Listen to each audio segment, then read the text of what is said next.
Oi, pessoal, tudo bem? Boa noite. Eu estou aqui para falar para vocês do Movidas aí, da Jardim Caraí, nossa igreja querida, nossa igreja amada. Pastor Rodrigo me pediu. Eu sei que ao longo dessa semana aí vocês tiveram algumas lives, né, com algumas mulheres, de Janira, Patrícia, e ele me pediu para terminar essa semana com uma palavra para vocês, tá? Então, eu estou aqui com muito prazer, quero dizer que amo muito essa igreja, amo muito vocês. E eu trouxe uma palavra. O título dessa palavra que eu dei é Dias de Caverna. Por que eu estou falando isso?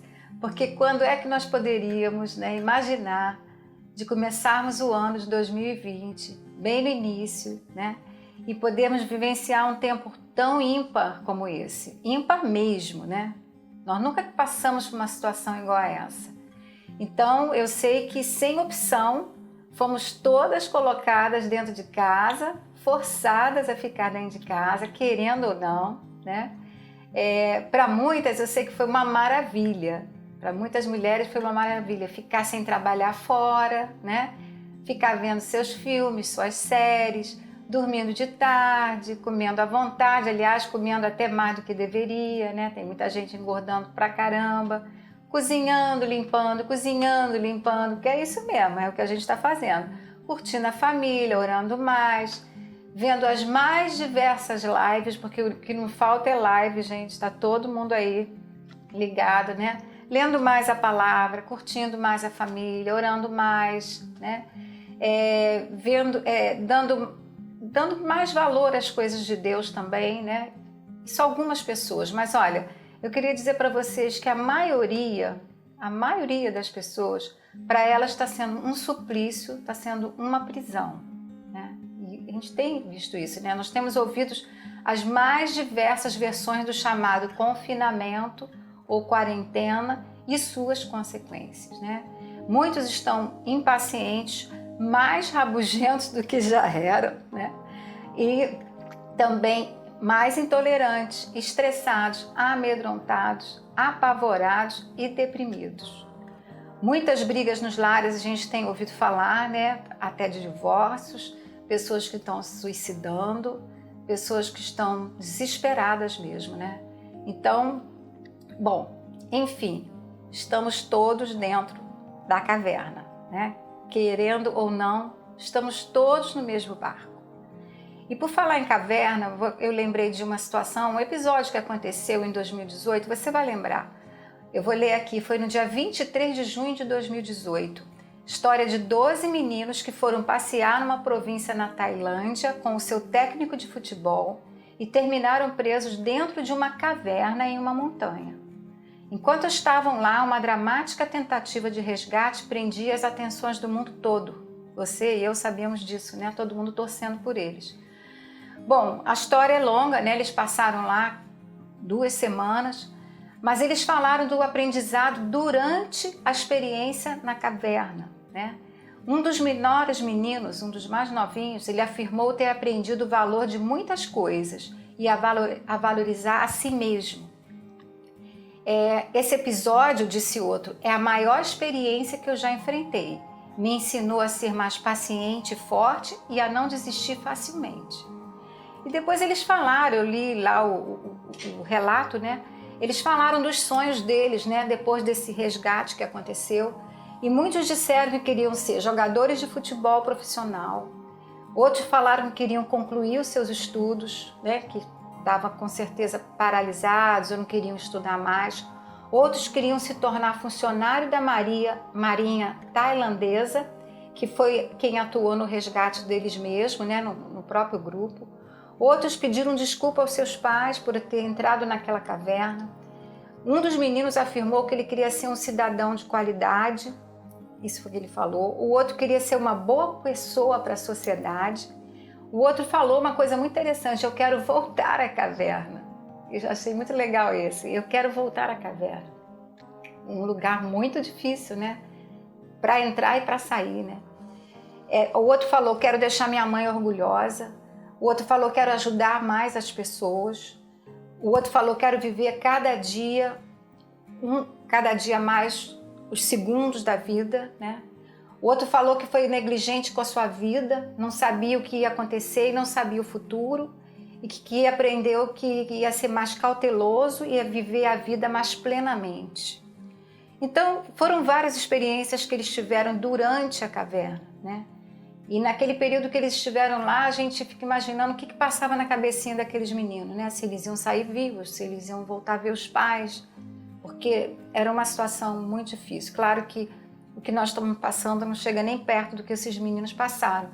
Mas para muitas pessoas, essa caverna tem sido assim um enigma, né? De quando terminar, durante a caverna, o que está acontecendo. Então, esse tempo de caverna que eu estou chamando, né, de confinamento, esses meninos viveram lá algumas coisas tipo ansiedade, medo, fome, a incerteza de saírem vivos dali, e estavam muito confusos. Vocês imaginam, a mente deles nem funcionava direito. No final, eles não sabiam nem se iam sobreviver, né? E eles também não poderiam imaginar que eles iam ter lições para contar, né? Eles não poderiam imaginar que eles iam tirar de tudo isso um aprendizado. Eles não poderiam pensar naquele versículo que ninguém gosta de ouvir quando a gente está passando por ameaças, desafios e coisas assim. É que todas as coisas cooperam para o bem daqueles que amam a Deus. Então, para eles, isso aí, se nós formos sinceros, né? Isso não é o que a gente quer ouvir, nem era o que eles queriam ouvir. Eles queriam era sair da caverna, né? Bom, mas no final a gente vê que esse grupo aprendeu muitas lições. O que sucedeu naquelas 2 semanas foi uma notável história de amizade, né, que eles criaram entre eles, e a resistência humana. E até onde algumas pessoas estão dispostas a ir para salvar filhos de outras pessoas, que foi o caso daquelas pessoas que resgataram eles, né? Bom, no saldo final, será que fazia sentido para eles esse versículo? Que todas as coisas cooperam para o bem daqueles que amam a Deus? No final, nas entrevistas, eles disseram que sim. Eles disseram que sim, que valia a pena. Bom, eu vou contar aqui um pouquinho a história de alguns homens da Bíblia que a Bíblia nos mostra que passaram por dias de cavernas. É claro, gente, nada se compara com o que a gente está passando, né? O que esses homens passaram foi profundamente pior do que o que a gente vivencia. Mas, por exemplo, Davi, pelo que consta na palavra, ele passou muito tempo em cavernas, a gente sabe disso, né? E você sabe, ele foi parar lá injustamente, ele foi parar lá sem ter feito nada. Ele foi parar lá por causa de uma inveja do rei chamado Saul, né? Que tinha inveja dele, perseguia ele. Então, ele não teve opção. Ele foi parar numa caverna que nem muitos de nós fomos parar numa caverna dentro de casa, que eu estou chamando a nossa casa de caverna, sem opção. Então, Davi não teve opção. Aliás, o lugar dele não era uma caverna. Quando ele foi parar dentro dessa caverna, ele já era um rei. Ele já tinha sido ungido um rei. O lugar dele era o palácio. Mas ele não teve opção. Ele foi parar lá dentro daquela caverna, né? E será que essa passagem faria sentido para Davi se ele soubesse que anos depois, né, o apóstolo Paulo escreveria isso, que sabemos que todas as coisas cooperam para o bem? Mas a gente aprende com ele, Davi sabia que Deus tinha um plano para a vida dele. E Deus tinha muito mais do que apenas algumas ovelhinhas para ele. Deus tinha um grande reino para ele, né? Eu diria até assim, um destino muito maior para ele. Bom, isso é a história de Davi. Daniel foi jogado numa caverna cheia de leões ferozes, sem opção também. E você sabe a história, ele adorava Deus, né, em todas as circunstâncias. A Bíblia diz que ele orava constantemente. Exatamente, ele foi parar lá porque ele não se curvou diante do faraó, né, do rei. E também ele decidiu, a gente conhece desde o início do livro de Daniel, que ele decidiu não se contaminar com as coisas desse mundo. Então também Daniel não teve opção, foi parar dentro da caverna. A gente conhece Paulo e Silas, né, quando eles foram também colocados na prisão.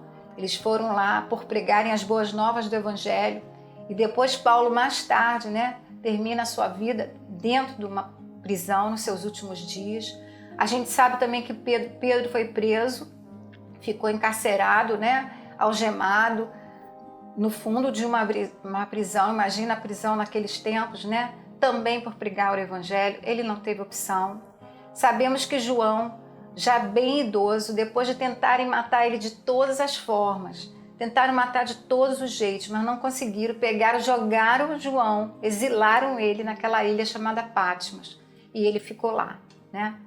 Bom, eu coloquei aqui que como aqueles meninos e como esses heróis da Bíblia, que a Bíblia relata como nossos heróis da fé, não tiveram opção, nós também não tivemos. Já se vão quase 30 dias e aqui vai a pergunta que não quer se calar. O que nós fazemos quando estamos numa caverna e ninguém parece se importar?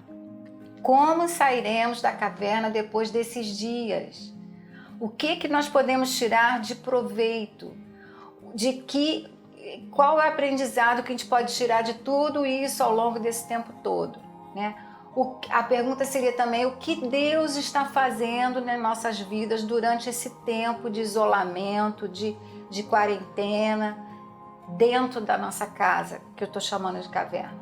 Será que poderíamos com certeza recitar esse versículo hoje tão conhecido, que diz que todas as coisas cooperam para o bem daqueles que amam a Deus?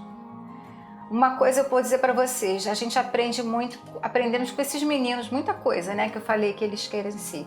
Mas aprendemos com Davi a confiar em Deus, não importando as circunstâncias, nem o tempo que vai levar o que a gente está passando, né? Davi, ele cursou a faculdade da caverna, eu diria assim, né?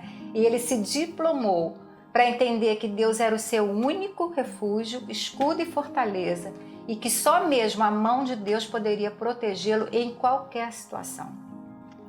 Na sua formatura, né, da caverna, os dias de escuridão, escassez e medo terminaram e ele saiu para a luz de um reino como Israel jamais tinha visto, né? Com Daniel nós aprendemos sobre livramento, sobre fidelidade e promoção. Com Paulo, a experiência da graça maravilhosa do nosso Deus. Adoração no meio, né, da prisão, ele e Silas lá adoraram a Deus, naquela escuridão da prisão. E no meio de tantas provas e tribulações, e mais ainda, a revelação extraordinária da palavra de Deus, né, que Deus deu aqui. 1/3 do Novo Testamento foi escrito por Paulo. Então ele teve muita revelação, né? E João, qual foi a recompensa? O que ele aprendeu? Qual foi a lição de João? João foi o privilégio de ver o Senhor como ele nunca tinha visto antes. Você imagina, João diz que ele deitava a cabeça no ombro de Jesus. João era muito íntimo de Jesus. O Evangelho de João relata coisas que os outros evangelhos não relatam a respeito da vida de Jesus. Mas agora João, ali preso naquela ilha, né, naquela caverna, ele pôde ver o Rei glorificado, né? E muito mais do que isso, ele teve o privilégio de escrever o livro do Apocalipse falando sobre o futuro, a revelação do futuro da igreja, a noiva de Cristo, né? Então, na verdade, essa passagem, que eu vou ler aqui para vocês, está em Romanos 8, 29, que diz assim, 28, Romanos 8, 28.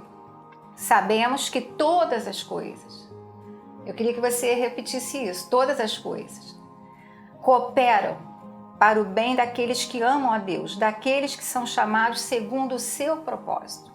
Bom, então eu coloquei aqui que essa passagem não passa da metade de um pensamento que podemos ver quando a gente prossegue para o outro versículo, que é o 29. Porquanto, aos que de antemão conheceu, também os predestinou para serem conformes à imagem de seu Filho, a fim de que ele seja o primogênito entre muitos irmãos.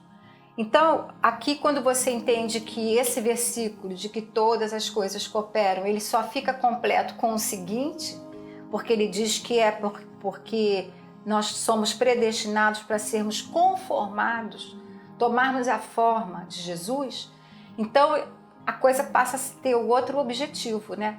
A gente passa a entender que precisamos cooperar com Deus nos momentos que a gente não entende porque está passando. E eu estou falando, gente, desses dias de caverna, mas pode ser outras coisas que você está passando. Pode ser realmente que você entrou numa caverna por muito tempo. Vamos esquecer né? Vamos esquecer agora coronavírus. Mas você pode dizer assim, Deise, olha só, a questão do coronavírus não está me afetando. O que me afeta são outras coisas que estão na minha alma, que eu estou passando, né? Então, eu estou numa caverna. Eu tenho ouvido muitas pessoas falarem isso ultimamente, que tem entrado numa caverna, que está numa caverna, ou que está num grande deserto, e que já está assim por muito tempo. Então, quando você vê que ele diz assim, sabemos que todas as coisas cooperam, essas coisas que cooperam precisam da nossa ajuda para cooperar com o Espírito Santo. Para você entender qual é o objetivo disso tudo. Por que todas essas coisas que nós não gostaríamos de estar passando, a Bíblia diz que elas cooperam. Como é que a gente consegue entender isso? Né? Então, a resposta sobre o que Deus está fazendo na minha vida e na sua é só uma. Ele está querendo nos tornar, você e eu, né, parecidos com seu filho. Ele diz aqui, para que sejam conformes à imagem do seu filho. E diz que a fim de que ele seja o primogênito entre muitos irmãos. Então, o alvo principal de Deus nos deixar na terra após a gente ser salvo, por que ele nos leva? Né? Quando você aceita Jesus, se torna uma nova criatura, bom, você poderia ir para o céu. Mas se você ainda não foi, você está aqui, você tem um alvo principal. É claro que Deus quer que você seja um melhor pai, uma melhor mãe. Ele quer que você seja um melhor filho, um melhor líder, um melhor trabalhador. Ele sabe que você pode ser um melhor estudante, tudo, né? E se tornar cada dia melhor, um melhor marido, uma melhor esposa. Mas esse não é o alvo principal. Isso tudo são consequências. O alvo principal de nos deixar aqui na Terra, após sermos salvos, é nos tornarmos melhores a cada dia mais e mais parecidos e semelhantes a Jesus, né? Melhores que eu digo a cada dia e a cada situação. Isso é para todos os cristãos. Isso é para todos, né? Mas a gente não gosta de ouvir esse versículo quando a gente está nesses dias que a gente não suporta. E essa cooperação é o Espírito Santo que em nós habita, né? Porque a palavra diz que Ele é o nosso ajudador, Ele é o nosso conselheiro, Ele é o nosso consolador, Ele é o nosso amigo, nosso fiel companheiro de todas as horas, Ele nos guia a toda a verdade, Ele nos faz lembrar da palavra nesses momentos difíceis, né? Ele nos dá a revelação da palavra e é Ele que nos faz ser parecidos com Jesus. Por isso é importante a gente dar essa liberdade ao Espírito Santo, de no mesmo dos dias mais difíceis da nossa vida, Ele poder nos falar, Ele poder nos guiar, Ele poder nos direcionar e dar liberdade para que Ele possa agir na nossa vida e não ficar murmurando, reclamando e questionando por que que nós estamos passando por isso, né? Nós não temos todas as respostas, mas Deus, em todas as coisas, a Bíblia diz que nós somos mais que vencedores em Cristo Jesus, né? Então, ser conformado à imagem de Jesus é um processo de amadurecimento, é um processo de aperfeiçoamento. E olha, gente, nós não podemos perder mais nenhum tempo com essa perspectiva desse propósito maior, né? O propósito maior da nossa vida não é, eu já cansei de falar isso, eu volto a falar várias vezes, não é nascer, viver, casar, né? Se formar, ter filhos e morrer. O maior propósito de nós estarmos aqui é glorificarmos o nome do nosso Deus, exaltarmos Ele, né? Sermos semelhantes a Ele e mostrarmos ao mundo quem Ele é. Nós somos seus representantes aqui na Terra. Esse é o nosso maior propósito. Só que tem hora que a gente confunde, né? Tem hora que a gente fica se questionando, mas por que eu estou, né, nessa situação? E o que eu vou tirar disso tudo? Então, eu coloquei que Deus sabe que é o exercício da fé, a confiança em suas promessas e a dependência do seu poder na pessoa do Espírito Santo que vai produzir em mim e você maturidade e força nas nossas vidas em qualquer situação que passarmos, inclusive essa agora, que eu falei que é bem ímpar, né? A gente nunca passou igual. A Bíblia diz que Jesus aprendeu a obediência pelas coisas que sofreu. Que a gente possa estar aprendendo algumas coisas sobre obediência nesses dias. Obediência naquelas coisas que Deus tem pedido para mim e para você fazermos e nós não estamos fazendo. Nós não estamos respondendo. Coisas pequenas, talvez. Coisas que precisa acertar, coisas que precisamos calar, né? Coisas que precisamos nos arrepender rapidamente, coisas que precisamos perdoar, pessoas que precisamos perdoar, pessoas que precisamos pedir perdão, né? Porque essa é a forma que o cristão vive, né? É aquela palavra, em meus passos, como faria Jesus? Como faria Jesus hoje, dentro de casa, com a sua família? Como ele agiria ali dentro, né? Como ele agiria, as poucas pessoas que estão trabalhando, que nós sabemos que muitas pessoas estão trabalhando, como elas agiriam, né? Então, eu coloquei aqui que nós passamos da mesma forma durante esse tempo, nós temos aprendido, né? O privilégio de termos sido escolhidos por Deus, isso é um privilégio.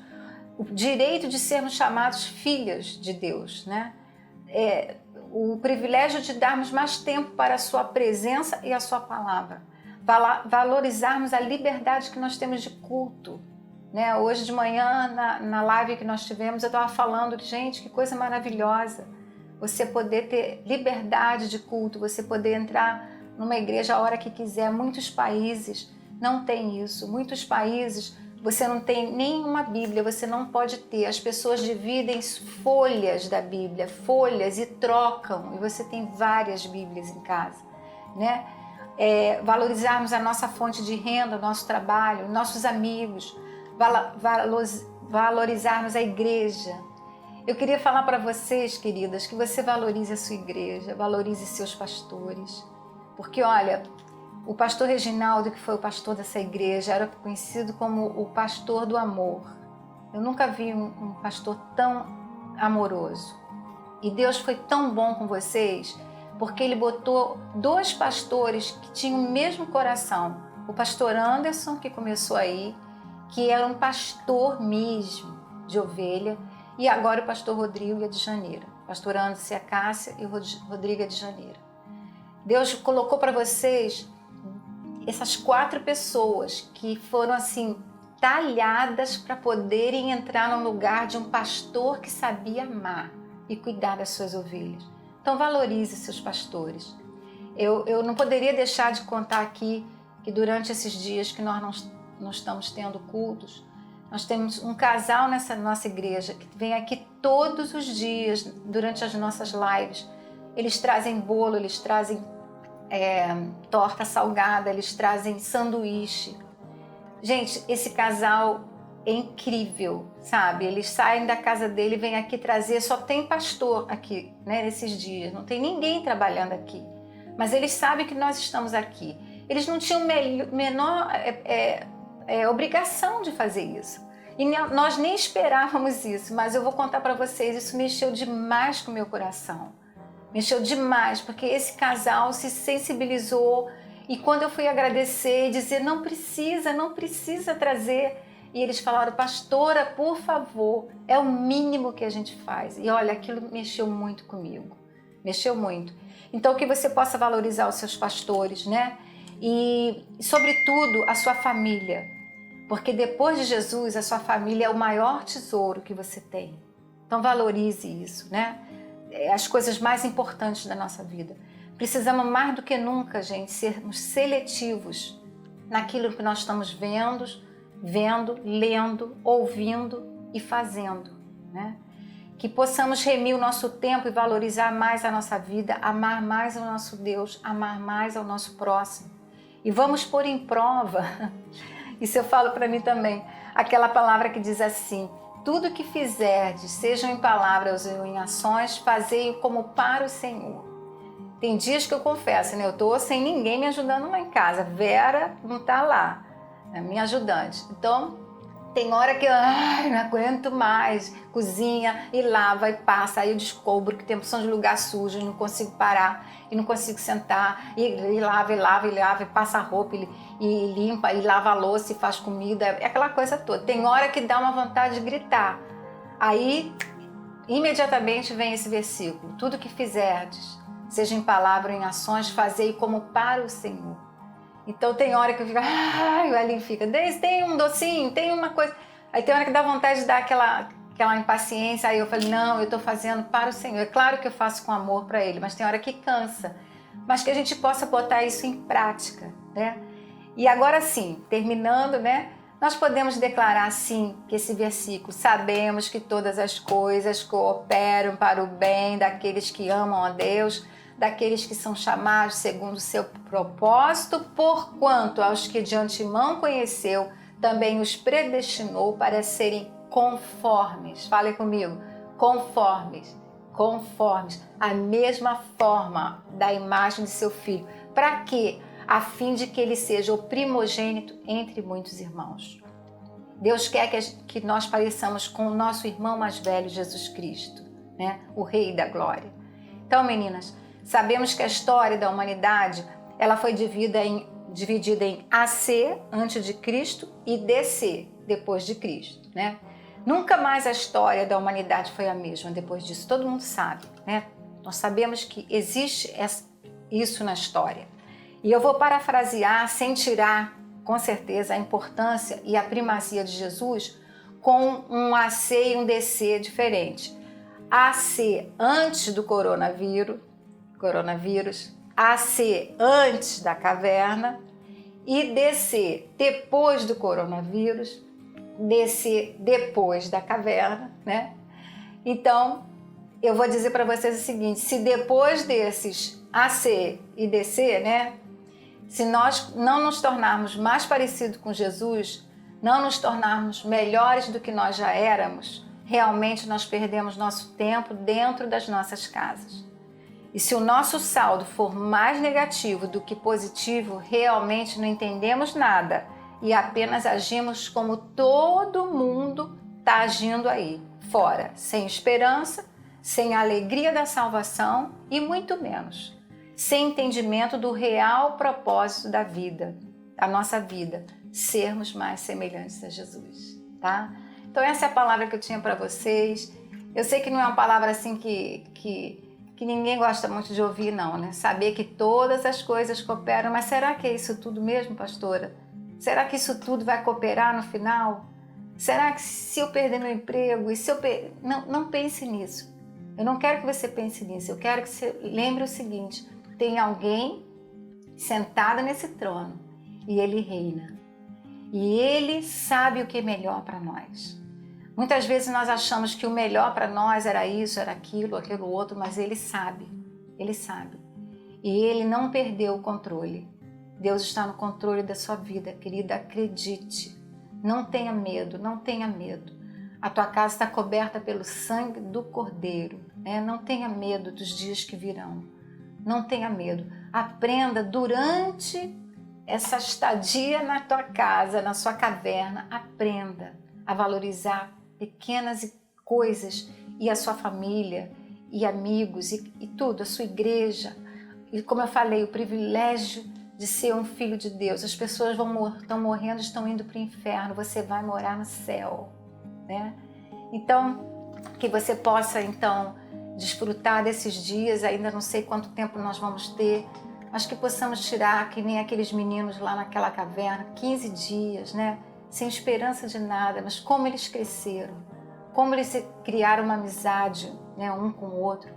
Quantas coisas boas podemos tirar disso tudo, né? E não perder o propósito maior da nossa vida, que é cada dia mais, que você possa colocar isso no seu coração. Senhor, eu desejo, essa é a minha oração para você. Senhor, eu desejo para mim e para cada uma das pessoas que estão me ouvindo agora, que cada dia mais eu possa aprender com tudo que eu estou vivendo, a viver e a ser parecida com Jesus. Que eu possa aprender a viver contente, que nem Paulo falou, em toda e qualquer situação. Que eu não abra meus lábios para murmurar, nem para reclamar, mas que eu possa te glorificar, que eu possa te adorar nesses dias, te dizer que tu és maravilhoso, tu és o Deus da minha vida, tu és o meu Pai amado. E como um Pai amoroso, tu cuidas de mim, como sua filha. Tá bom, queridas? Essa é a minha mensagem para vocês, que vocês tenham aí um fim de semana maravilhoso, que em breve a gente possamos todos estarmos reunidos, congregando, que coisa maravilhosa estarmos juntos na casa do nosso Deus, né?